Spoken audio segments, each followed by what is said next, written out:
মহারাজ, আপনি শান্ত হন। এমন করলে তো আপনি অসুস্থ হয়ে যাবেন।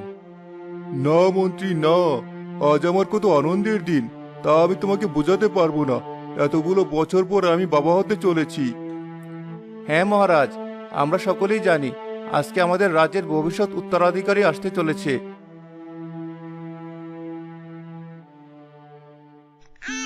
ওই তো, ওই তো কান্নার আওয়াজ।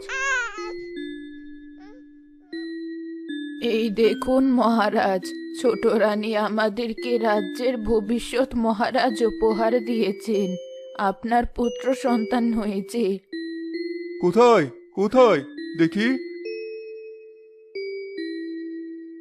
মন্ত্রী, সারা রাজ্যে উৎসবের আয়োজন করো।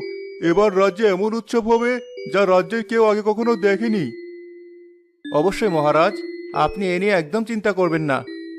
আর ছোট রানী, সে কেমন আছে? সে ভালো আছে তো? হ্যাঁ মহারাজ, তিনিও পুরোপুরি সুস্থ। মহারাজ রাজকুমারকে কোলে তুলে একটা আংটি তার আঙুলে পরিয়ে দিল।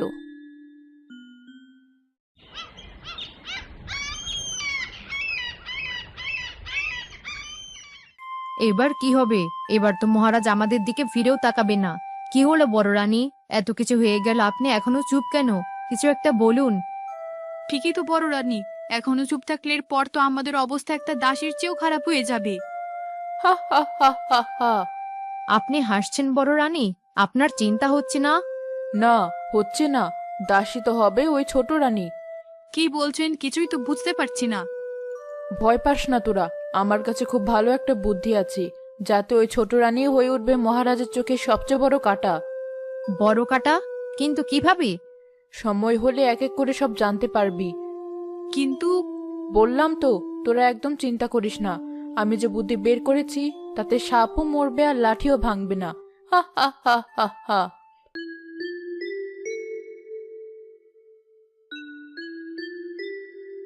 এ কি মহারাজ, এটা কি করছেন? এখন আবার এই মহামূল্যবান হীরের হার কেন? এটা তোমার উপহার ছোট রানী। তুমি আমাকে যে উপহার দিয়েছো তার কাছে এটা তো সামান্য আর তুচ্ছ ব্যাপার। মহারাজ তো ঠিকই বলেছে ছোট, তুই আমাদের যে উপহার দিয়েছিস তার কাছে এটা খুবই সামান্য ব্যাপার। এই ধর, এটাও এখন থেকে তোর। না না বড় রানী, এসবের কি দরকার? বড় রানী যখন দিয়েছে রাখ না তোর কাছে। তাছাড়া রাজকুমার তো আর তোর একার সন্তান না, ও তো আমাদেরও সন্তান।